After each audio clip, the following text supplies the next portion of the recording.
Bismillah, walhamdulillah, wassalatu wassalamu ala rasulillah. Au nom d'Allah, louange à lui et prière et salut sur son messager. Je vous souhaite à tous un bon ramadan plein de piété et de droiture.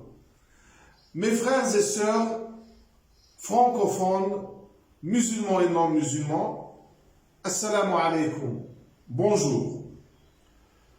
Je prépare au fur et à mesure une série de vidéos explicatives de l'islam, destinées à vous, frères et sœurs. Et ce troisième numéro concerne la signification de l'islam.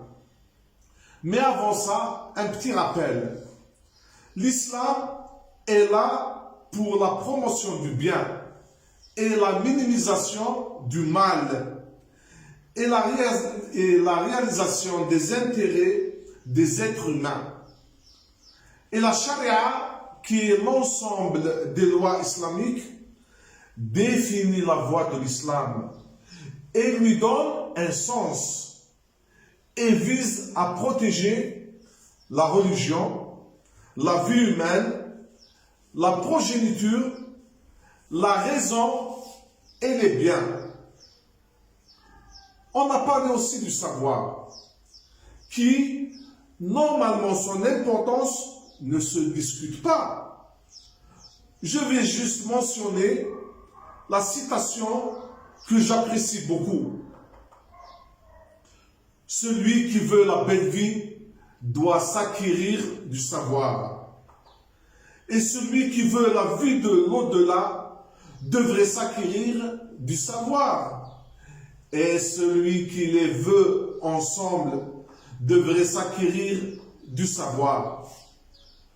Maintenant, frères et sœurs, qu'est-ce que c'est l'islam?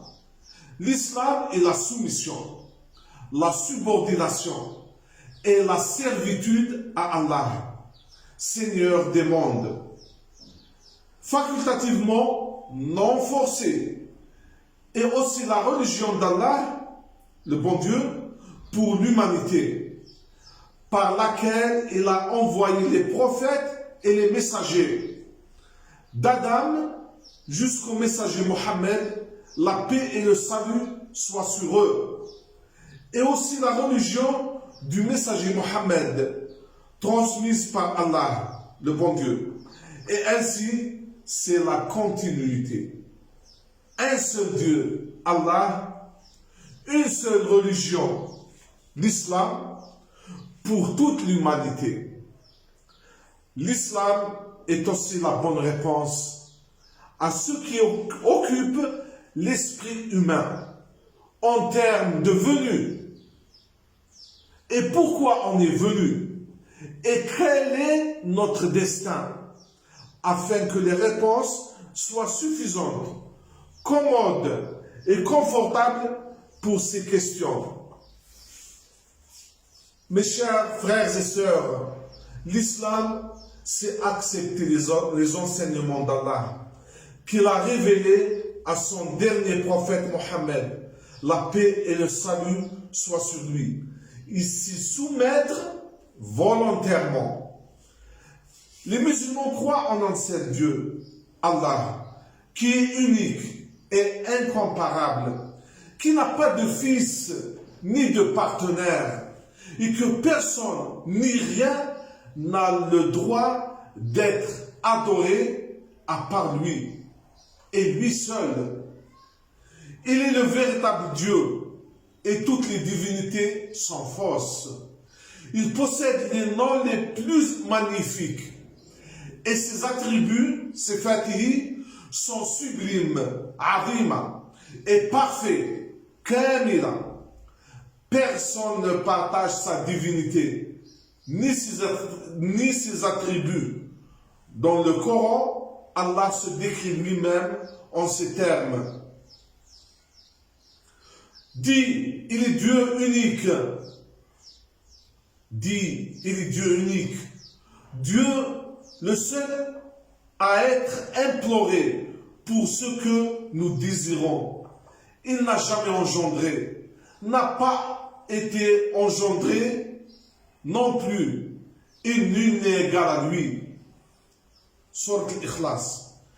Personne n'a le droit d'être invoqué, imploré, prié ou être l'objet de quelque acte d'adoration, al-ta'abbud, à part Allah. Seul Allah est le Tout-Puissant, le Créateur, le Souverain et le Seigneur de tout ce que contient l'univers entier. Il dirige toutes les affaires. Il n'a besoin d'aucune de ses créatures, mais toutes ces créatures dépendent de lui pour tout ce dont elles ont besoin.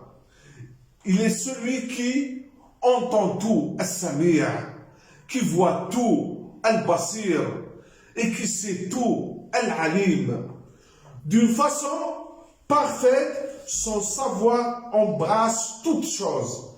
Ce qui est manifeste, Al-Zahir, Al-Alim, et ce qui est secret, Al-Sir, Al-Khafi.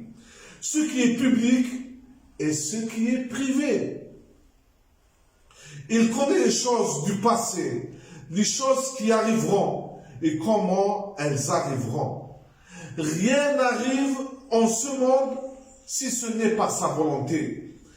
Tout ce qu'il décide arrive et tout ce qu'il refuse n'arrive pas. Il n'arrivera jamais.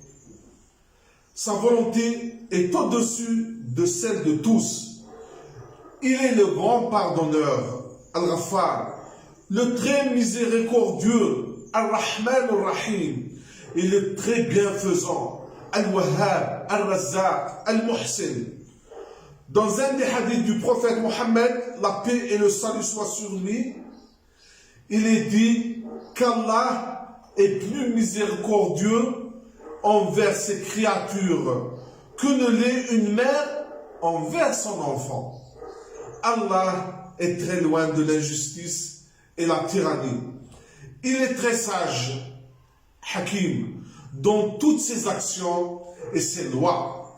Si quelqu'un veut demander quelque chose à Allah, il ou elle peut le lui demander directement, sans avoir à demander à qui que ce soit d'intercéder.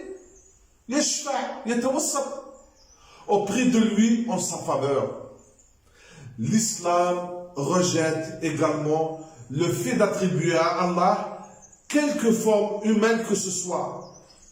Ce sont certes des mécréants, ceux qui disent en vérité Allah est le troisième de trois, alors qu'il n'y a de divinité qu'une divinité unique. Et s'ils ne cessent de le dire, certes, un châtiment douloureux touchera les mécréants parmi eux. Ne vont-ils donc pas se repentir à Allah et implorer son pardon, car Allah est pardonneur et miséricordieux. Le Messie, fils de Marie, n'est qu'un messager. Qu'Allah accepte cet humble effort et travail. Et je vous souhaite à tous un bon Ramadan plein de piété et de droiture. Mes frères et sœurs francophones, musulmans et non musulmans, vous pouvez participer à la diffusion de ces vidéos et bien sûr avoir des commentaires. Merci. Assalamu alaikum.